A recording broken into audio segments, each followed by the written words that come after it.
vers 19 tot 25, die begingedeeltjie wat ek gou wil deel. Hy sê, want dit is genade as iemand ter wille van die gewete vir God leed verdra, deur onregverdig, luister baie mooi, onregverdig te ly. Wie van julle het nog nooit onregverdig gely nie? Wie van julle het nog nooit by die werk of by vriende of vriendinne of by familie nog nooit vlek gekry vir dit wat jy gedoen het as Christen, kind van God nie? Wie van julle het nog nooit moeilikheid gekry, selfs al doen nie die regte ding? Jy sê nee vir die regte goed. En jy kry vlek daaroor. En jy kry tekorte as gevolg daarvan. Jy wil dit al beleef. Jy kry nie bevordering nie, of jy kry daai kontrak nie, of jy kry nou werk nie. Dit is waarvan hy praat hierson. Jy sien mense, ek wil hierdie fokus op dit wat Jesus vir ons gedoen het, as 'n voorloper vir in jou. Die ding is net, ons kla baie keer oor, ek kry nie genoeg geld in nie, en hierdie maand is daar te veel maand aan die einde van my geld oor. En weet, my kar moet nou weer bande kry, en ek het nie geld vir bande nie, en weet, ons plek is nou nie so mooi nie, ons wil nie verf, maar weet, ons het nie die arbeid of die geld wat om dit te doen nie. So al daai goed waar ons kla, of ek kry nie ontslaag geraak van hierdie verkoue nie, Sarita het so hele paar dae van my geblaf. Jy sien, die ding is net, baie keer dan vra ons ook, maar waar is Jesus wanneer ek so ly? Ek het dit nog nooit gevra nie. Nie sou heilig wees nie. Waar is Jesus? Hy het dan in die kruis gesterf dat ek dan kan, maar hier sê Petrus, hy sê ons almal gaan op een of ander manier ly. Hoekom moet ons ly? Hoekom moet ons daai stukkie lyding deurgaan partykeer? Hoe dink jy? Hoekom het Jesus gely? Dat iets gered kan word. Dat iets gered kan word. Wat? Ons. So hoekom moet ek en jy partykeer ly? Namens Jesus. Hoekom moet ek en jy partykeer ly? Ook sodat iets gered kan word. Ook sodat iets verbeter kan word. Ook sodat die Here kan deure oopmaak op ander plekke. Ook sodat 'n nuwe ding kan kom, 'n nuwe deurbraak kan wees. Ek het ook al 'n huis verloor, ek was op die veiling van my huis gewees, vir julle wat nou weet. Dis nie baie lekker nie. En ek het op daai stadium gedink, iemand gaan met 'n pak geld kom, fantasie geld kom, ek het nie gedink ek moet nou ly hierso nie. Ek gedink, die Here gaan iemand stuur met 'n, weet om Fred wat so lekker ryk is in die kerk, stuur met 'n pakkie geld, en hy gaan na die huis koop en hom vir ons teruggee. En toe gebeur dit? Nee, Fred is lekker daar so op sy vakansiehuisie langs die see, en hy baie in die son, en hy het sy eie privaat strand, en weet, hy gaan op sy eie skieboot vis vang daar in die diepsee, en hier sit Frans en Sarit, en ons is op die veiling van ons eie huis. So hoekom is ons ly? Jy sien, Here het vir ons baie meer bygevoeg. Here het vir ons bygevoeg. Here het hierdie plek vir ons bygevoeg. Here het vir ons hele koninkryk bygevoeg. As ons hier daai lyding kon deurgegaan het nie. So dit wat jy ly nou, glo vir my, maak deur oop vir dit wat jy gaan wees môre oor môre en die dag daarna. Glo nou vir my, hoor wat ek jou sê. Die belangrikste ding is, was Jesus angstig geweest toe hy kruis toe gegaan het? Ja. Angstig. Het hy gevrees? Het hy gevrees? Hy het bloed gesweet.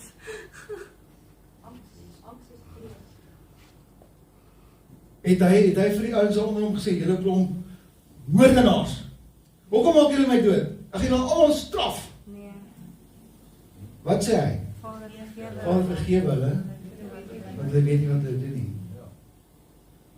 Met ander woorde, as ek en jy daai gesindheid van Jesus het in die tyd van ons lyding, dan beteken dit die volgende ding wat gebeur is 'n geopende deur, ernstig.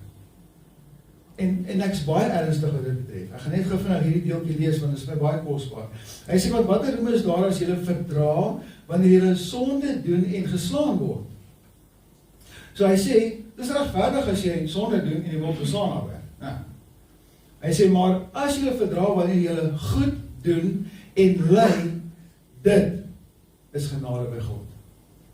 Dit is deure wat oopgemaak word deur God. Want dan net, Jesus sê, ons moet ons kruis opneem, so wat is daai kruis wat ek jy opneem, hierdie swaar las? Nee. Ons kruis wat ons opneem, is om die wêreld af te lê, en Jesus op te neem. En dit beteken, ek en jou se kruis, moet 'n kruis van lig wees, 'n kruis van lewe wees, 'n kruis van oorwinning wees. Dis die kruis wat ons moet dra. 1 Petrus 2 vers 19 tot 25. Dit beteken, as ek en jy bereid is om daai kruis te dra, wat 'n kruis van oorwinning is, hierdie kruis is nie meer 'n kruis van dood nie. Hierdie kruis is nie meer 'n kruis van ongenadigheid nie. Hierdie is 'n kruis van genade. 'n Kruis van oorwinning. En as ek en jy dit gaan opneem, beteken dit, ons dra lig. Ons dra die banier. As ek hierdie kruis vat, kom ek van daai ene. As ek hierdie kruis vat, dan dra ek die banier van Jesus Christus. Hoekom sê ek so? Waar kry ek hulle in die Bybel? Weet jy daai tyd toe Moses sy hande moes opgehou het? En as sy hande sak en moeg word, dan verloor hulle die geveg.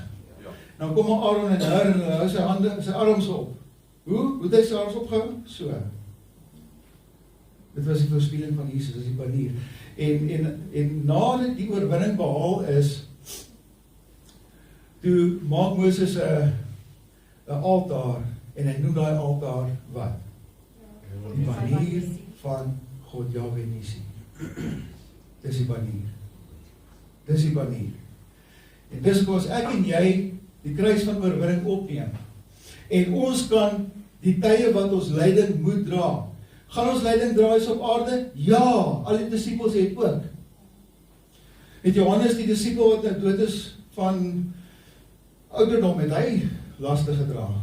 Ja, in die Romeinse geskiedenis het dit opgeteken, hulle het hom in 'n pot gegooi en wilde hom kook. Hy wou nie kook nie. Toe hulle hom uit stuur hom eiland toe.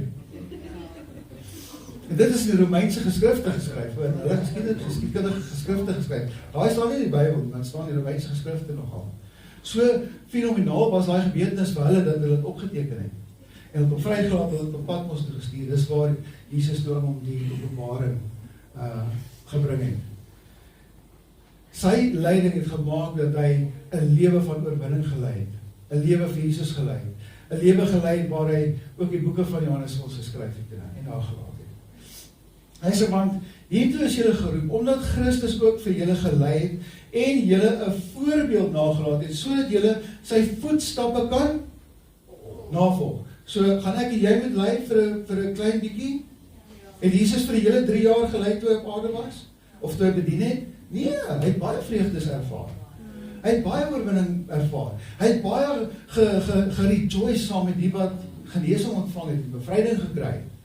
Hy het baie geworship, hy het baie geëet saam met sy disippels en lekker dinge bespreek saam met hulle. Baie. Hy het nie sy hele 3 jaar gelei nie. Hy het daai 3 dae gelei, toe hulle hom gevang het en veroordeel het en gekruisig het, en daarna die lig en die lewe en die deurbraak wat gekom het. En dit is hoekom, as ek en jy gaan lei, gaan dit nie 10 jaar wees nie. As jy 10 jaar lei, is die duiwel se skuld. Regtig, dan het hy 'n vloek of iets op jou lewenspad geplaas. En dan moet daai ding natuurlik gebreek word, want Jesus het ook daarvoor vir ons gesterf. Vers 22. Hy wat geen sonde gedoen het nie, en in wie se mond geen bedrog gevind is nie.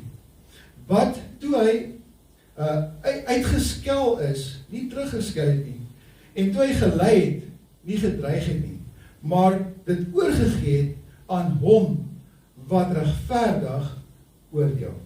Dit beteken, die oomblik as ek en jy, kla en kerm as iets nie ons manier gaan nie, en ons raak moedeloos, en ons sê vir die Here, Here, ek gaan my eie ding doen, want U wil dit nie doen nie. Dan stel jy jou seëninge net uit. Die oomblik, as jy hierdie goed beleef, en jy vat jou vis op, en jy gaan vang 'n bietjie vis, en jy chill net daar langs die rivier, wat gebeur? Dan doen die Here die werk, waar jy weggestap het. Ek praat in metaforiese gesproke. Maar jy kan regtig ook gaan vis vang. Petrus het nou dit gedoen. Hy het Jesus verloon. Hy het so onsagwekkend skuldig gevoel. Hy het weggestap en hy het gaan vis vang. Hy was nie eers by die kruisiging van Jesus nie, Petrus deur ons. Ons sien ook dat Petrus het verduur en Petrus het gedink hy gaan nooit weer 'n disipel van Jesus wees nie, ooit nie. Want hy het homself afgesny as disipel, deur Jesus 3 keer te verloon. Een keer kan miskien nog toevallig wees, maar 3 keer is opsetlik.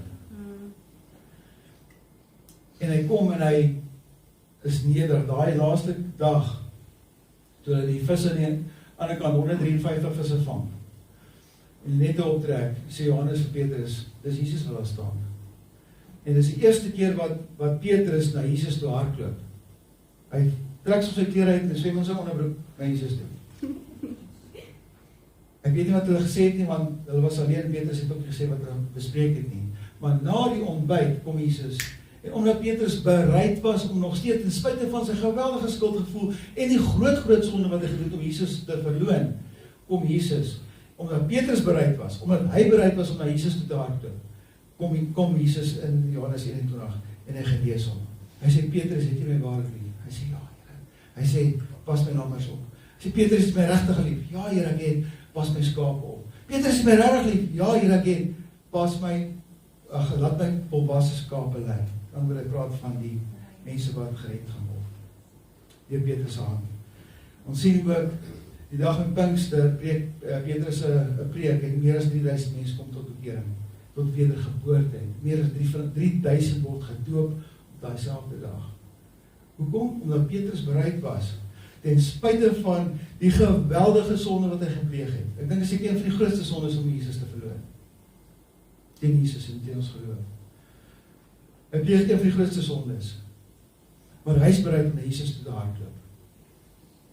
Met sy skuldgevoelens, met sy trane. En wat doen Jesus? Jesus maak hom die belangrikste apostel vir die evangelie van Christus. Petrus werk iemand in die dood uit op. Ek dink net 'n paar opgewek, maar as nou net wat een vrou die dood opgewek het, wat gesê op baie wonderwerk wat gedoen het. Eerste wonderwerk waar die man wat krepeel was opgetel het. En het sou nie gebeur het as Petrus nie sy kruis gedra het nie. As Petrus nie bereid was om te sê, daai kruis is die kruis van lig, lewe en krag, autoriteit in Christus. As hy het nie gedra het nie, sou dit nooit gebeur het nie. So die evangelie, ek dink baie karig aanbeweeg het. En dit is hoekom ons sien dit ook met Paulus, hoe hy die Christene vervolg het en die oomblik toe hy Jesus eerstens ontmoet, 'n ontmoeting met die Jesus Christus het, toe kon hy nie anders daar as om net op te maak. En hy het gesê, Here, maak saak wat nie. Ek meen, as ons nou kyk wat alles met Paulus gebeur het. Hy is van 'n kraans afgegooi. Hy het gedink hy is dood. Hy staan op 'n skit die stof af, sit 'n bietjie mekaar kram aan die skrapies en dan gaan hy weer.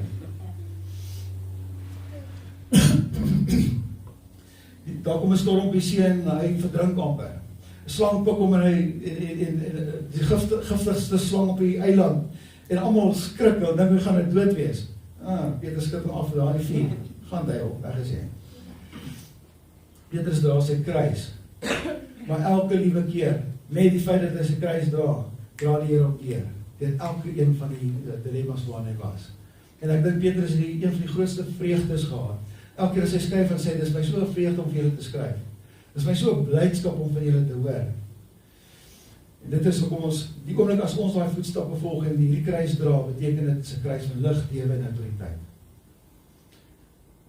So hy wat geen sonde gedoen het nie, en in wie se mond geen bedrog gevind is, die 23, wat toe hy uitgeskel is, nie terug uitgeskel nie, toe hy gelei het, nie gedreig het nie, maar dit oorgegee het aan hom wat regverdig oordeel, wat self ons sondes in sy liggaam op die kruis uitgedra het, sodat ons die sondes kan afsterwe en vir die geregtigheid lewe, deur wie se wonde Almal saam?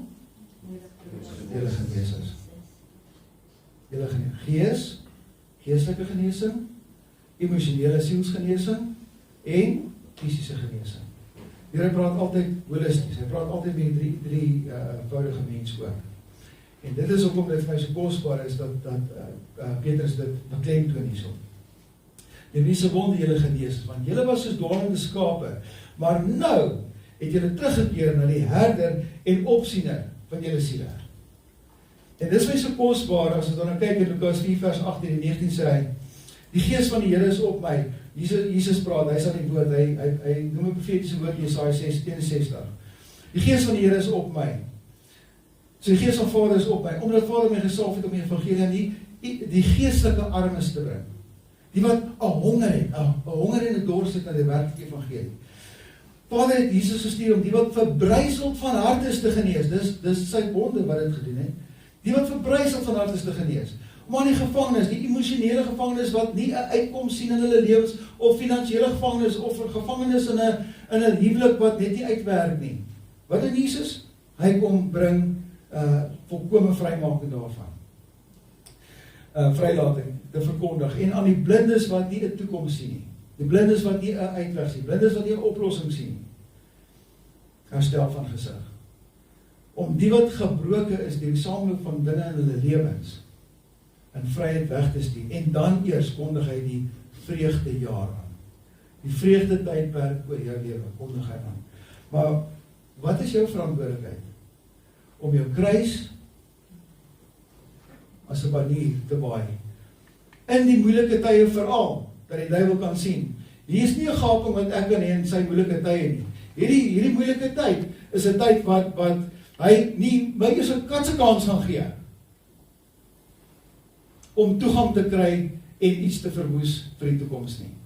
Hierdie banier, hierdie vlag wat ek ophou, of hierdie vlag wat hy ophou, is 'n vlag van oorwinning, is 'n vlag van vernuwing selfs, vlag waar nuwe deure selfs oopgemaak gaan word.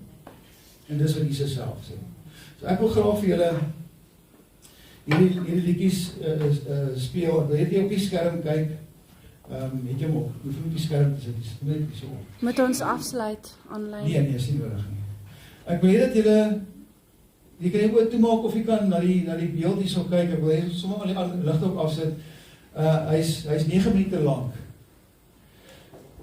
Dit word gesing van die perspektief van die man wat aan Jesus se kant gekruisig is, van sy perspektief af. Ek weet dat julle die prentjies sien, soos hy sing sy liedjie met prentjies, so sien hom met daai prentjie in jou gedagtes soos dit ooprol, en uiteindelik, en in laaste gaan ons net opstaan en saam 'n paar woorde sing.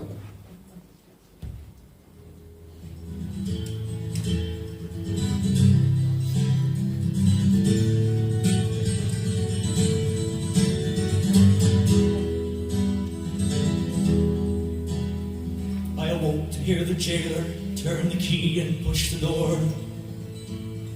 "Get out here," he shouted, but I stayed there on the floor, frozen in the terror that rose and filled my brain, for I knew what they intended.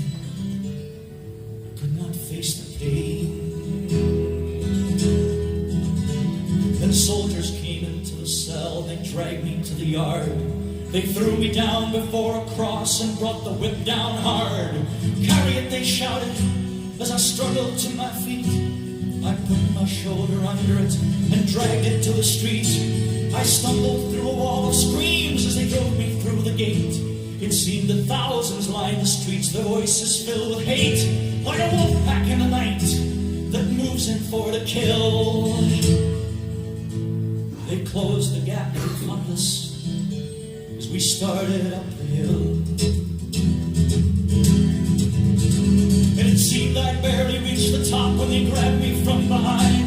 They threw the cross down under me and tied the ropes that bind the arms close to the beams as they nailed the feet and hands, and they raised the cross up in the air, dropped it in its stand.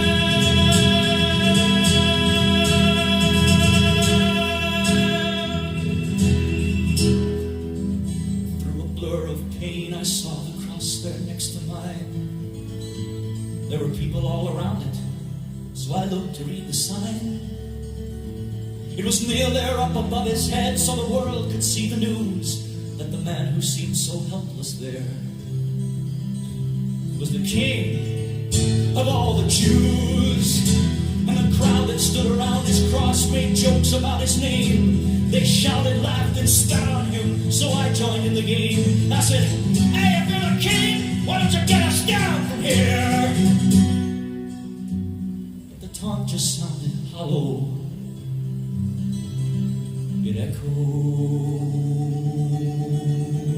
in my ears, 'cause he looked at me with eyes that seemed to reach into my heart.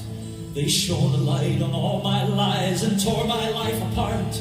There was more that lay behind that gaze than simply blood and clay. But knowing was too much for me. I had to look away. I chanced another look at him while he was looking down, where the soldiers who just crucified us drank there on the ground. And although he spoke them quietly, somehow his words came through. He said, Father, please forgive them. They don't know what they do. Then as if they'd heard him speaking, the crowd began to roar, whipped to frenzy by the priests who urged them on to more. But the worse the accusations, now the plainer I could see the guilt of the accusers, not the one there next to me. But the man upon the other cross began to curse and swear, and his voice was filled with venom as he hurled it through the air. All the horror that was in him and had laid his life to waste came out in every syllable he flung in Jesus' face. Jesus only looked at him, but something rose inside of me. In spite of all that watched us there, it couldn't be denied, because his righteousness and innocence were shining bright and strong, and I just couldn't keep my silence. If that cursing still went on, I cried out, don't you fear the wrath of God? Even at the end, he'll curse us both into the pit. Is that what you intend?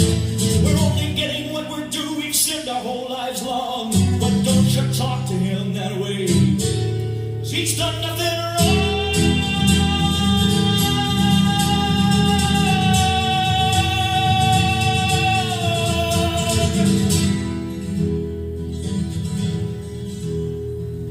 Then with all my courage, in a voice not quite my own, I asked him, Lord, remember me when you come into your throne.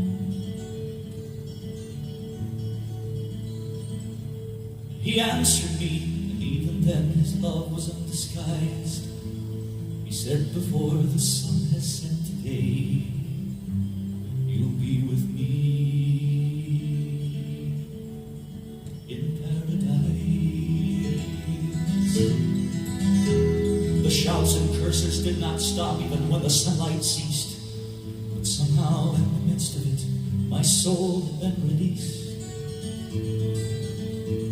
Though the agony continued, it was still too small a price to be allowed to hear those words and to die beside the Christ.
Abraham was speaking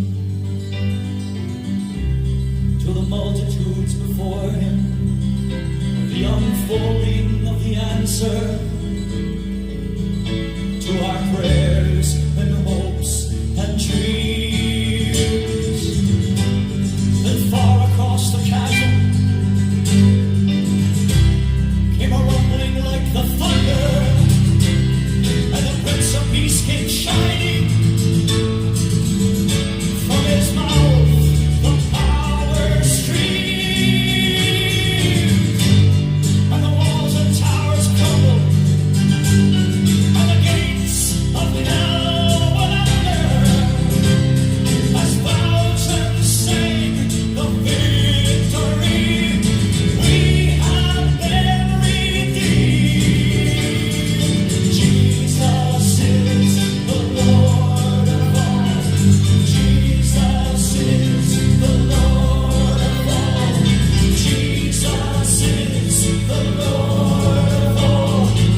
Dankie Here Jesus, ons loof U kosbare naam. Here, ek wil net bid dat elkeen wat hierdie woord oggend gehoor het, en hierdie Here lied wat so absoluut diep en treffend is.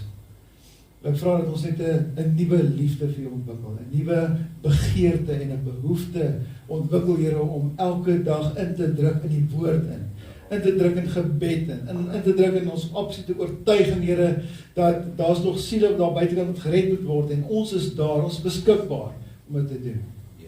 Ek wil vra, Here, dat U elkeen besonder sal seën, ook deur hierdie dag en hierdie naweek, Here, waar ons Sondag ook die opstandingsdag gaan herdenk. Wil ek vra, Here, dat U werklik almal sal oproep, letterlik, Here, om daai vreugdedag ook saam met ons te deel. En Here Jesus, dat ons dit sal absoluut uitbasy na almal toe. Dat Jesus het opgestaan, hy is nie meer in die graf nie. Hy leef en hy leef tot ewigheid en hy gee vir ons die ewige lewe. En ek dank Here dat deur die krag van die Heilige Gees elkeen op hierdie oomblik bekragtig sal word. Die heerlikheid wat ons God sal beleef, die vreugde en die blydskap wat daar in Christus Jesus is. In elke hart, elke lewe sal indrink op hierdie oomblik. Daar strome van lewende water net uit ons sal oopbaars en na ander toe sal oorvloei ook. Daarom dank ons Here, dankie vir hierdie oggend. Dat elkeen sal seën op pad huis toe, Here, en dat ons net in hierdie vreugde van Jesus sal bly. Ons dankie daarvoor. In die kosbare heilige naam. Amen. Amen. Geef vir Here 'n lekker aand.